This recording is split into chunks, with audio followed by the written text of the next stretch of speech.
Olá, povo de Deus, domingo 2 de julho de 2023, São Pedro, São Paulo, 13ª semana do Tempo Comum.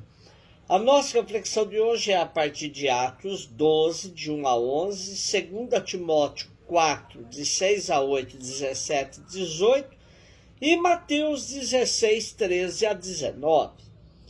Naqueles dias o rei Herodes prendeu alguns membros da igreja para torturá-los. Mandou matar à espada Tiago, irmão de João. E vendo que isso agradava aos judeus, mandou também prender a Pedro. Eram os dias dos pães ázimos. Depois de prender Pedro, Herodes colocou na prisão, guardado por 4 grupos de soldados, com 4 soldados cada um. Herodes tinha a intenção de apresentá-lo ao povo depois da festa da Páscoa. Enquanto Pedro era mantido na prisão, a igreja rezava continuamente a Deus por ele. Herodes estava para apresentá-lo. Naquela mesma noite, Pedro dormia entre 2 soldados, preso com 2 correntes, e os guardas vigiavam a porta da prisão.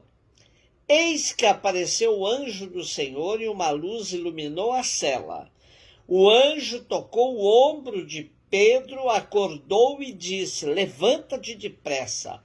As correntes caíram-lhe das mãos. O anjo continuou: "Coloca o cinto, calça tuas sandálias." Pedro obedeceu e o anjo lhe disse: "Põe tua capa, vem comigo." Pedro acompanhou e não sabia que era realidade o que estava acontecendo por meio do anjo, pois pensava que aquilo era uma visão. Depois de passarem pela primeira e segunda guarda, chegaram ao portão de ferro que dava para a cidade. O portão abriu-se sozinho. Eles saíram, caminharam por uma rua e logo depois o anjo o deixou. Então Pedro caiu em si e disse: "Agora sei de fato que o Senhor enviou o seu anjo para me libertar do poder de Herodes e de tudo que o povo judeu esperava."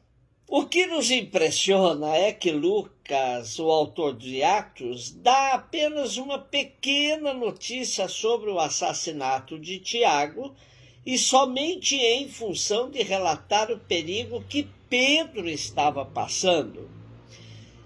Como primeiro mártir dos apóstolos, Tiago bem que merecia um relato mais extenso de sua morte.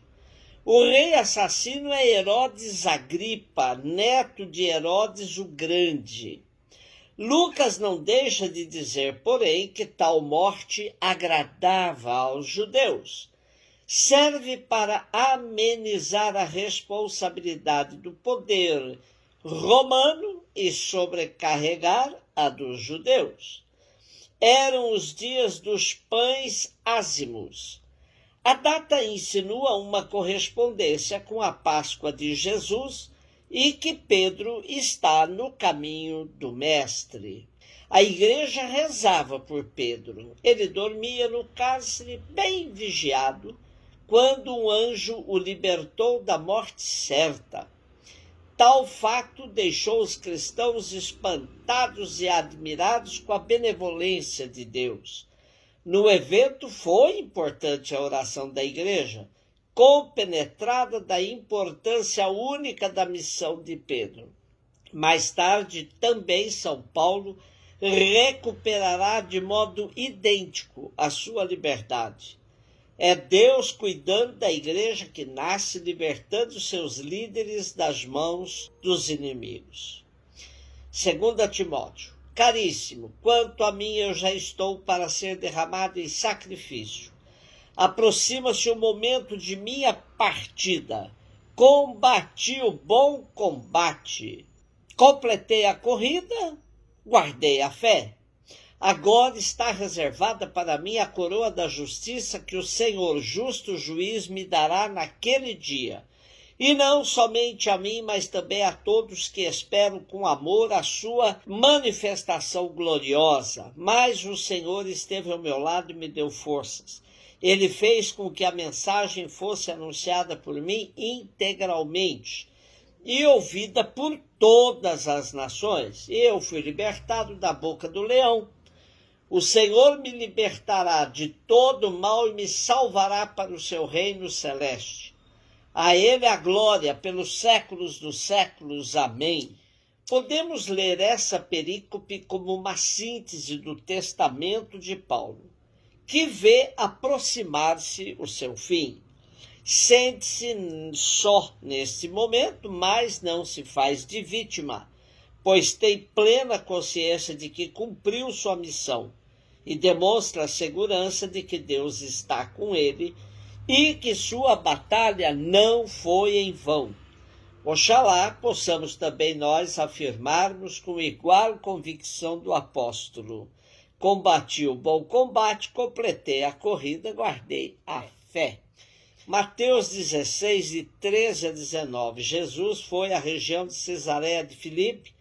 Ali perguntou aos seus discípulos: quem dizem os homens ser o Filho do Homem? E eles responderam: alguns dizem que é João Batista, outros que é Elias, outros ainda que é Jeremias, ou algum dos profetas. Então Jesus lhes perguntou: e vós, quem dizeis que eu sou? Simão Pedro respondeu: tu és o Messias, o Filho do Deus vivo. Respondendo Jesus lhe disse: feliz és tu, Simão, filho de Jonas, porque não foi um ser humano que te revelou isso, mas o meu Pai que está no céu. Por isso eu te digo que tu és Pedro, e sobre essa pedra construirei a minha igreja, e o poder do inferno nunca poderá vencê-la. Eu te darei as chaves do reino dos céus. Tudo o que tu ligares na terra será ligado nos céus. Tudo o que tu desligares na terra será desligado nos céus. Estamos no capítulo 16 de Mateus. Portanto, Jesus já está com uma grande familiaridade com seus discípulos. Porém, Jesus sabe que seus discípulos ainda não tinham internalizado quem de fato ele era. Ao perguntar-lhes o que estavam dizendo quem ele era, recebe como resposta uma comparação com algum dos profetas, João Batista, Elias, Jeremias e outros. Significa que o povo não havia visto em Jesus nada de novo, mas uma volta de alguém que já fazia parte da sua tradição. Porém, quando Jesus pergunta diretamente aos discípulos: e vós, quem dizeis que eu sou? Simão Pedro se adiantou e deu uma resposta madura e certa: tu és o Messias, o Filho do Deus vivo. Por isso Pedro mereceu uma bem-aventurança de Jesus: feliz és tu.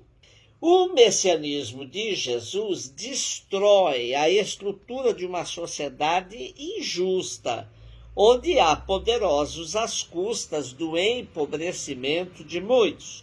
Por isso, essa sociedade vai matar Jesus antes que ele a destrua. Mas os discípulos deverão se manter reunidos em assembleia. E Pedro é estabelecido como o coordenador desta assembleia. Ele deverá manter esta assembleia organizada. Igreja aqui no texto é eclésia, e eclésia é assembleia e não estrutura. O trocadilho de Jesus entre Pedro e pedra também indica o Pedro coordenador da assembleia, que tem ele mesmo como rocha, ou seja, é sobre Jesus que essa assembleia ganha sentido. E as chaves do reino dos céus, longe do que se tornou popular, imaginando um Pedro nas portas do céu fazendo revista em quem chega, é exatamente o poder de reunir aqui e agora, nesta assembleia, quem irá participar das alegrias eternas. Desde o século III, que a liturgia une na mesma celebração as duas colunas da igreja, Pedro e Paulo, mestres inseparáveis de fé e de inspiração cristã pela autoridade, simbolizam todo o colégio apostólico. Porém, são colunas assimétricas, não são iguais. Pedro simboliza a estrutura e Paulo a missão, duas faces necessárias de uma mesma e única igreja. E hoje celebramos também a festa do bispo de Roma, o Papa Francisco, que, de uma certa forma, é a síntese de Pedro e Paulo. Cuida da estrutura, mas de olho na missão. Por isso ele diz que quer uma igreja em saída para as periferias geográficas e existenciais. Uma igreja sinodal que reúne as pessoas, não para ficarem olhando umas às outras, mas para que, juntas, se voltem para os mais pobres. Um beijo no seu coração.